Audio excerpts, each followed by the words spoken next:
Friends, you're back with me, Professor Girish Kukreja. I know that we are back now after many days actually. But today, what we'll be talking about is what is called as your enzymology, right? So, in our earlier videos, we have learned about the Michaelis-Menten kinetics, the equilibrium approach, the steady state approach. We also learned about the various inhibitors. We also derived equations of the initial velocity in the presence of these different kinds of inhibitors. Like you can scroll the YouTube channel and you can find all the derivations there. Today, what we'll be talking about is your the King and Altman. What we'll be talking about is your the King and Altman procedure, right? The King and Altman procedure, right? The name itself is so wonderful. So this particular procedure it works well, or rather it works well everywhere. But the need for this particular procedure came into picture because most of your enzyme catalyzed reactions are not very simple as we like generally represent them. Whenever you're talking about the enzyme catalyzed reaction, one thing which comes into my mind is E plus S to give ES to give E plus V.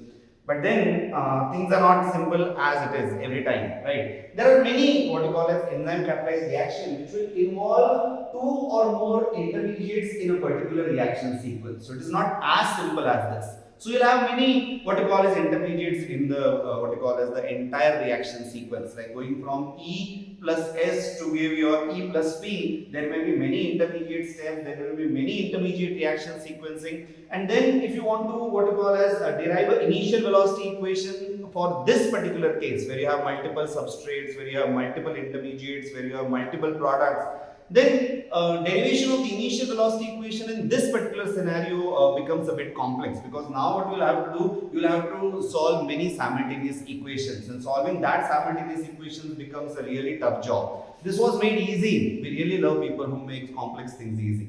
So this was made easy by Edward King and King-Altman in 1956, where they came up with some empirical rules, some empirical formulas, where by simple visual inspection, like how the reaction is proceeding, what are its different intermediates, by simple visual inspection of those what you call as reaction sequence and the different rate constants involved in that, you can come up to the final equation of your initial velocity. This later was developed by Wong and Haynes in 1962. Though this is going to be more helpful in a complex reaction where we are having more than one intermediate involved, but then let us start with the simplest possible thing. We all love simple things. So let us go with the simplest possible enzyme catalyzed reaction, which I just mentioned, which we always go in steady state. Like we have already derived that, but in this particular steady state, you love this reaction. I know all of us love this. E plus S to give your ES, and then to give your E plus P. And this is what something everyone knows. Every enzymologist, biochemist, microbiologist, biotechnologist knows. So E plus S to give ES, to give your E plus P. We are aware of the rate constant, right? So you can help me out. E plus S to give ES, we generally represent this as K1. This I represent as K-1, and this I represent as K2. So under steady state, this is what is happening, right? So your E plus S is combining with your each other to form your ES complex, which is then what you call as getting distilled from your product, right? The basic what you call as requirement to derive the equation by the King and Altman procedure is that you need to write this equation in a cyclical form.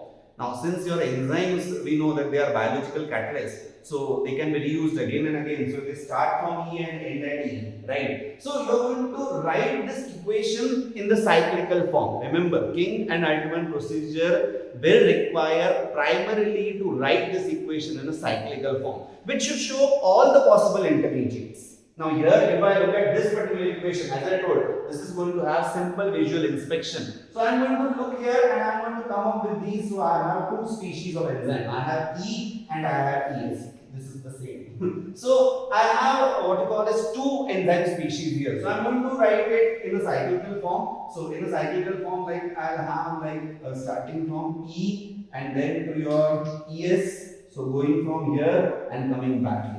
So this is the simplest what you call as thing which I can do with this.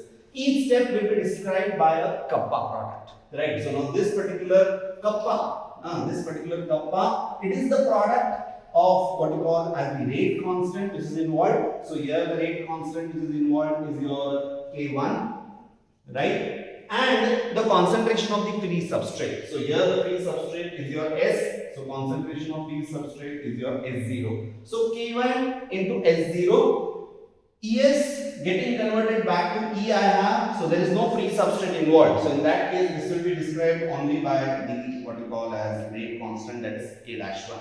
ES going to back E, the rate constant here is K2. Yes, the product will be liberated.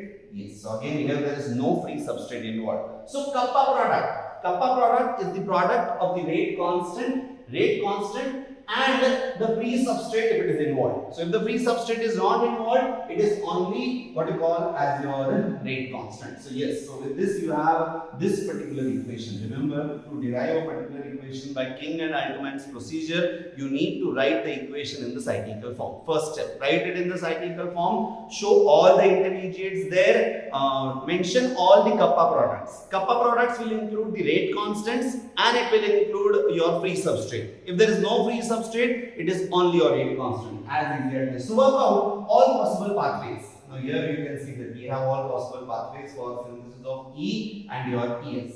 Some rules which you will follow by doing this King-Altman procedure is that you have to show each pathway which has n minus 1 steps. Now here n, it represents the number of enzyme species. Now in this case the number of enzyme species is 2. I have only 2 enzyme species. One is E and other is what is called as your ES. So there in this case, the simplest possible case, the n is equal to 2. So each pathway will have n minus 1 step. So here it is going to have only one step. Each pathway will have only one step because my n in this case is equal to 2. Again I repeat, n is the number of enzyme species. In this case the enzyme species is 2. So we determine the product of kappa for each step, right? Each kappa product will have n minus 1 term. Now you need to understand one more important point here, that whenever we are using this King-Altman procedure to derive this initial velocity equation, two arrows which are arriving at a single enzyme species, they are permitted. Right, so here you can see that this arrow is also arriving here and this arrow is arriving here, so that is allowed. So if two arrows are coming towards an enzyme species, well and good. Two arrows leaving an enzyme species, not allowed. So you will find that two arrows are not leaving what you call as your enzyme species. So the second rule is that two arrows arriving at one enzyme species, they are permitted, but two arrows leaving a particular enzyme species are forbidden, because that will create closed loops, right? So this is how it is done. So basically the King-Altman procedure, as I told, write the equation in the cyclical form, include the kappa products, and then now work out for the pathways for each enzyme species. Let's see how this goes further. Right.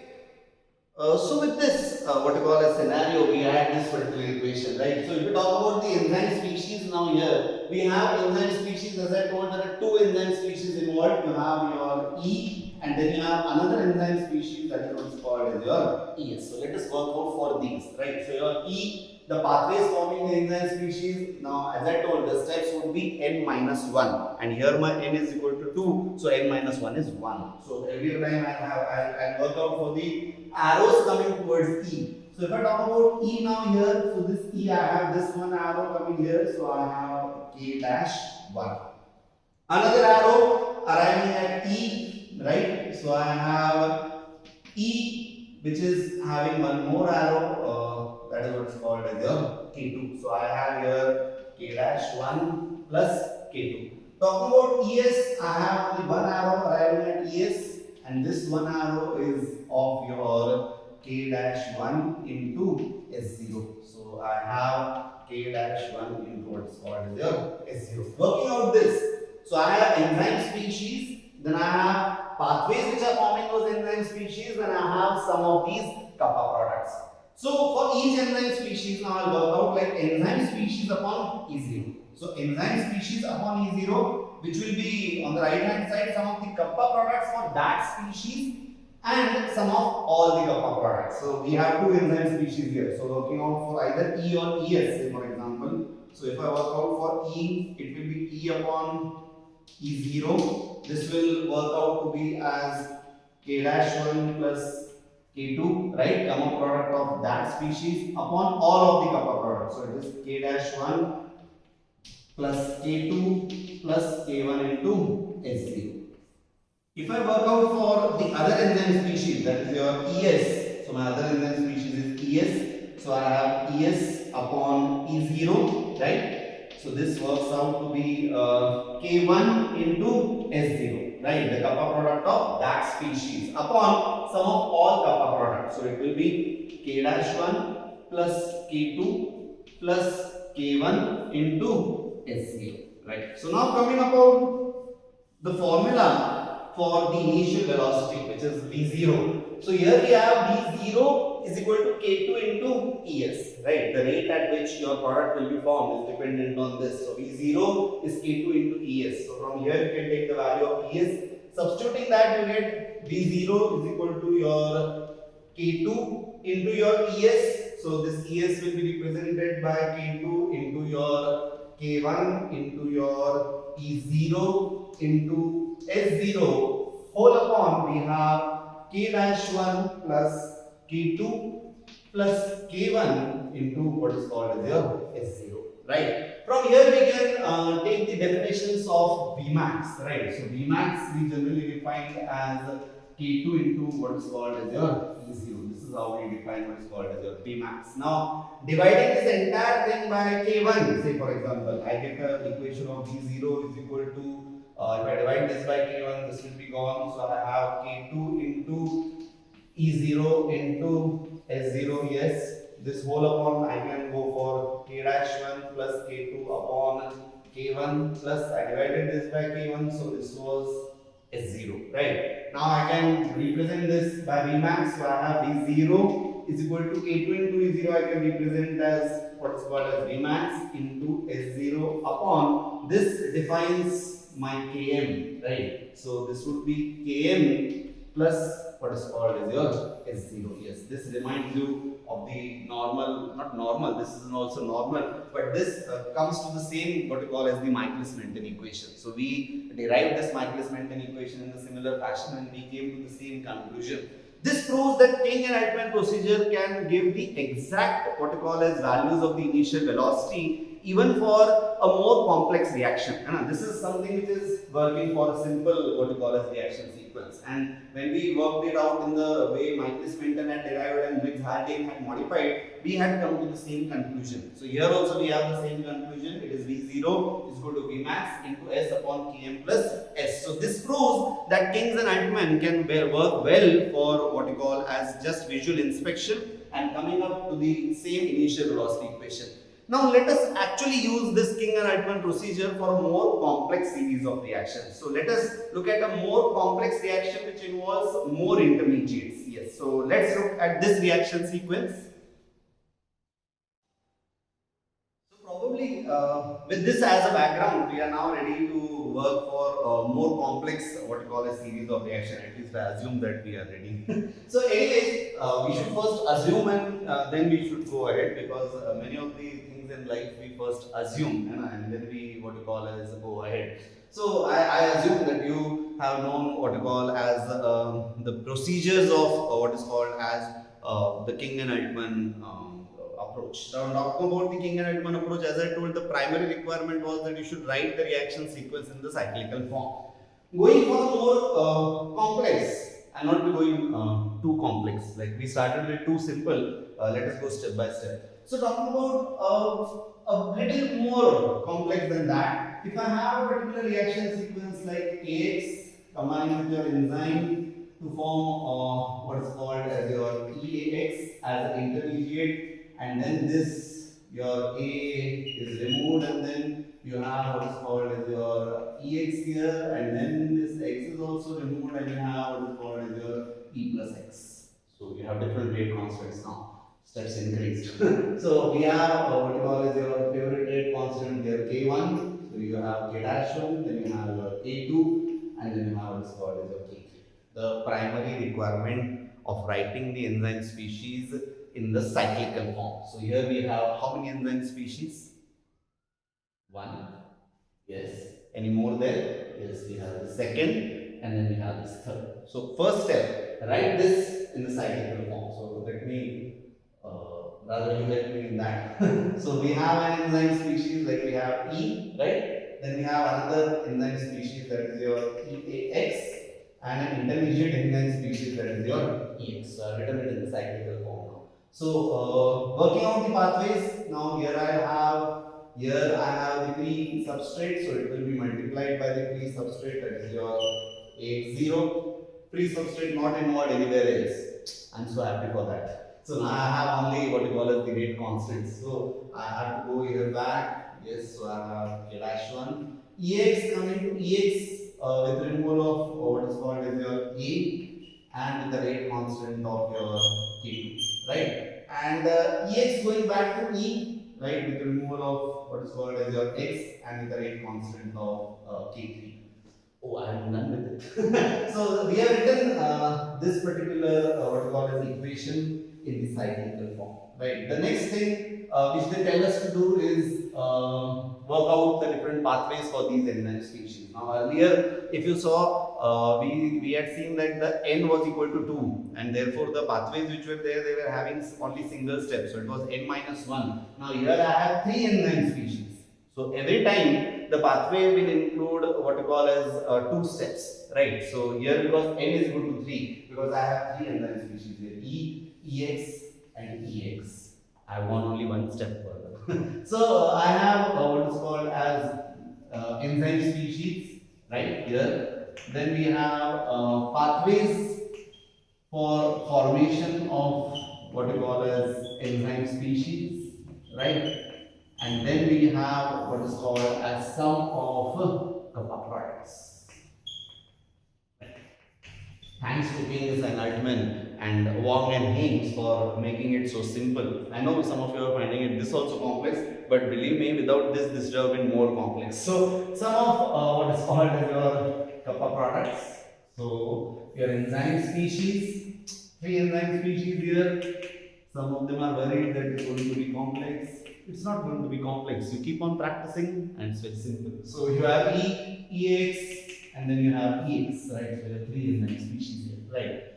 Going for the pathways which are forming the enzyme species. So let me check at the arrows which are coming to E. Now arrows which are coming to E, one is this, right? So I have one that is your K-1. To accompany it, I have one more. From this side, I have K3. Again here I have one more arrow like supporting this K3. So I have what is called as your K3 and your K2, right, coming through this.